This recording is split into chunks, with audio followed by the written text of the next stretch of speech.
வணக்கம். நான் தான் பிரபாகரன் பேசுறேன். போன 27ஆம் தேதி விஜயோட பிரச்சார கூட்டத்துக்கு நான், என் பாப்பா, என் மாப்பிள போயிருந்தோம். போனதுல 2 பேர் இறந்துட்டாங்க. எப்படி இறந்தாங்க, எதனால இறந்தாங்க அப்படின்னு எனக்கு தெரியல.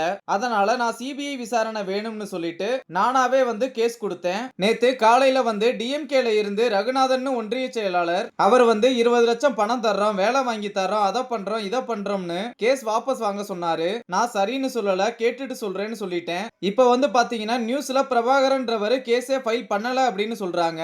நான் தான் கேஸ் ஃபைல் பண்ணேன். என் பேரு தான் போடுறாங்க. கேஸ் கொடுத்ததே தெரியாத மாதிரி போடுறாங்க.